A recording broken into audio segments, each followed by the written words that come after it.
Hello viewers, আজ আমি আপনাদের তৈরি করে দেখাবো দারুণ স্বাদের ফুলকো ফুলকো পালং শাকের পরোটা। খেতে খুবই মজার হয়, খুব সহজে একদম ঝামেলা ছাড়া এই পরোটাটা আজকে বানিয়ে দেখাবো। অবশ্যই সম্পূর্ণ রেসিপিটা দেখার অনুরোধ রইল। আমার রেসিপি যদি ভালো লেগে থাকে অবশ্যই লাইক করবেন, আর যদি আমার চ্যানেলে নতুন ভিজিট করে থাকেন চ্যানেলটা সাবস্ক্রাইব করে সাথে থাকবেন। চলুন তাহলে পালং শাকের পরোটার রেসিপিটা শুরু করি।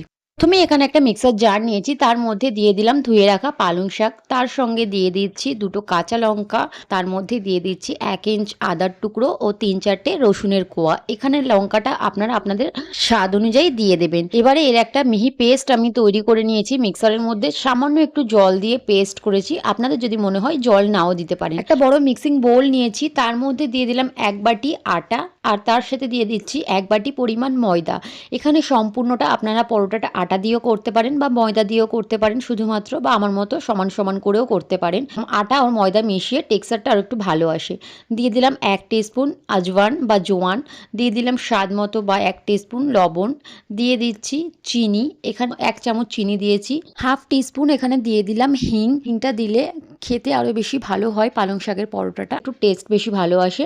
সমস্ত কিছু শুকনো উপকরণ খুব ভালো করে এখানে একটু মিশিয়ে নিলাম। তারপরে দিয়ে দিলাম 2 চামচ মতো সাদা তেল, দিয়ে খুব ভালো মতো করে ঘষে ঘষে একটু ময়ান দিয়ে নিলাম। তারপরে মিক্সারের মধ্যে যে পেস্টটা তৈরি করে রেখেছিলাম সেটা সমস্তটা এর মধ্যে দিয়ে খুব ভালো করে আটা ও ময়দার সঙ্গে মাখিয়ে নিতে হবে।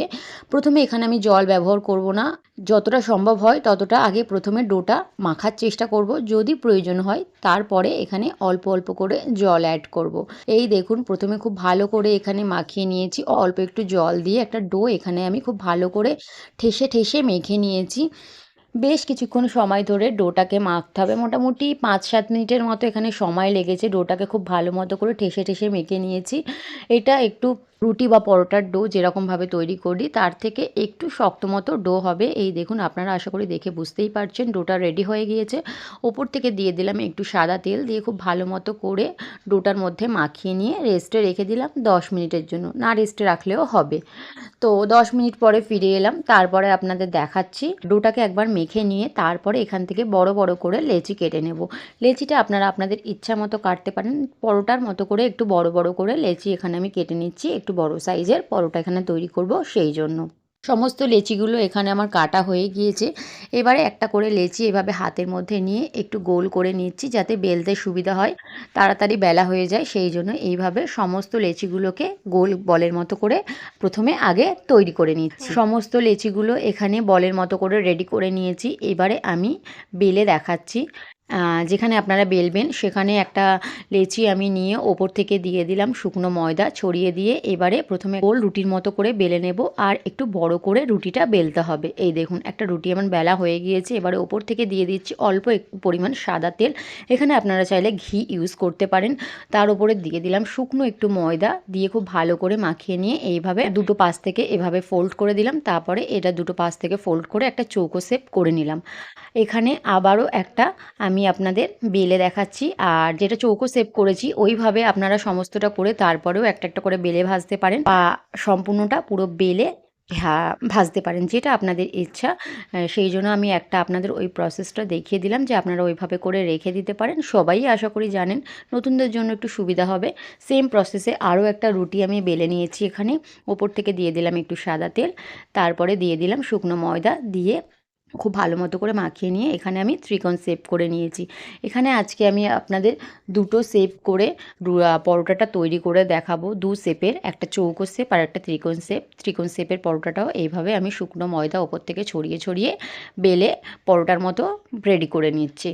আর যেহেতু পরোটা সেই জন্য একটু মোটা করে বেলতে হবে, রুটির মতো অত পাতলা করে এখানে বেললে হবে না। আপনাদের দেখিয়ে দিচ্ছি। এই দেখুন একটা ত্রিকোণ শেপের পরোটা এখানে রেডি হয়ে গিয়েছে।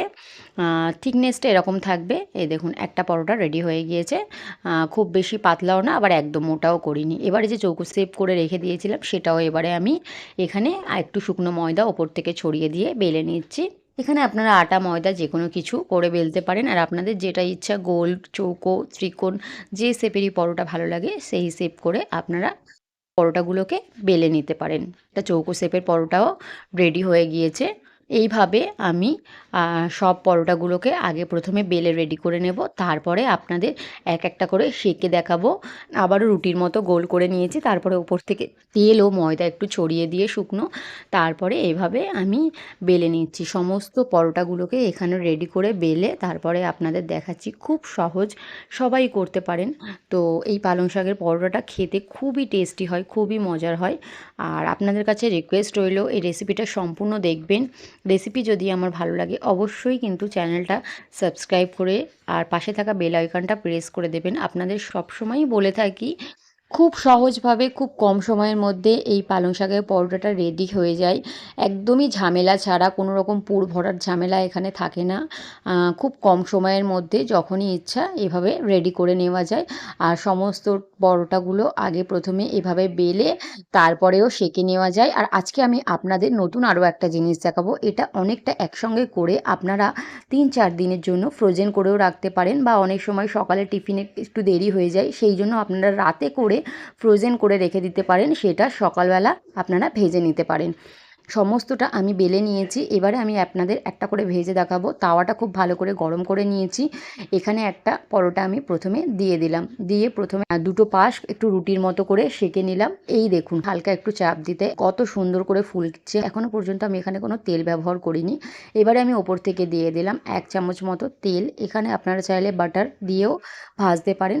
এখানে আমি সাদা তেল দিয়েছি। তেলের পরিমাণটা আপনারা আপনাদের কম বেশি করতে পারেন। হালকা একটু লালচে করে ভেজে নিয়েছি। পরোটা ভাজা হয়ে গিয়েছে, তুলে নিলাম। এবারে সেম প্রসেসে আরও একটা পরোটাও আমি আপনাদের ভেজে দেখাচ্ছি। একটা পরোটা দিয়ে দিলাম, প্রথমে তেল না দিয়ে রুটির মতো হালকা একটু দাগ ধরা পর্যন্ত এপাশ ওপাশ উল্টে ওয়েট করলাম।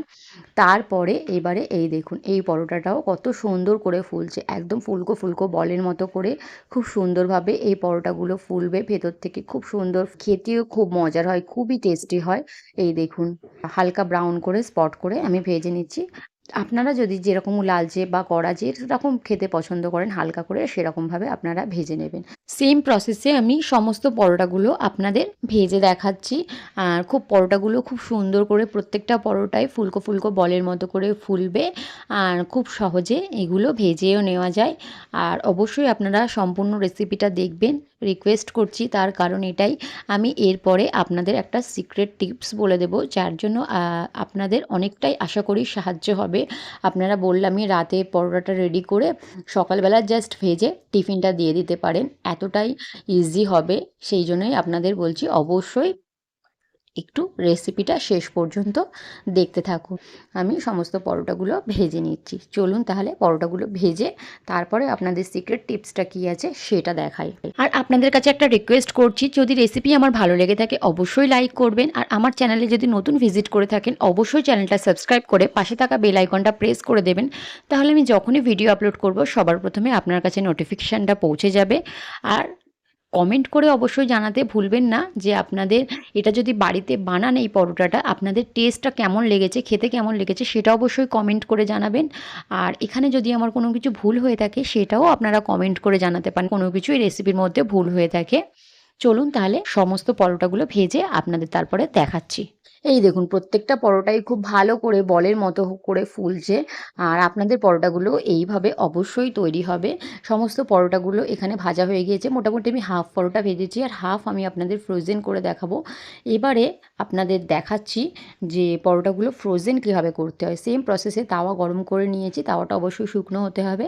তারপরে একটা পরোটা দিয়ে এপাশ ওপাশ কয়েক সেকেন্ডের জন্য উল্টাতে হবে যাতে কোনো রকম দাগ না ধরে। তুলে আমি একটা থালার মধ্যে রেখে দিলাম। অনেক কটাই এইভাবে আমি ফ্রোজেন করে ম্যাক্সিমাম টাইমেই রেখে দিই, সময়টা অনেকটা বেঁচে যায়। সেই জন্য আবারও একটা আমি দিয়ে দিলাম। 1 সেকেন্ডের জন্য এপাশ ওপাশ উল্টাতে হবে, কখনোই কিন্তু রুটির মতো দাগ ধরালে হবে না, এটা মনে রাখতে হবে। এবারে এগুলোকে ঠান্ডা করে নিয়ে তারপরে আপনারা এয়ারটাইট কন্টেনার করে ফ্রিজে সংরক্ষণ করতে পারেন 3-4 দিনের জন্য। যখন ইচ্ছে আপনারা বার করে তারপরে ভেজে নিতে পারেন।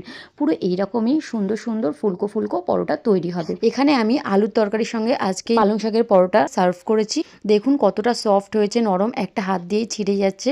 আর খুবই নরম হয়, খেতে খুবই মজার হয়। ভিতরটাও আমি আপনাদের দেখিয়ে দিচ্ছি, খুবই সুন্দর হয়েছে।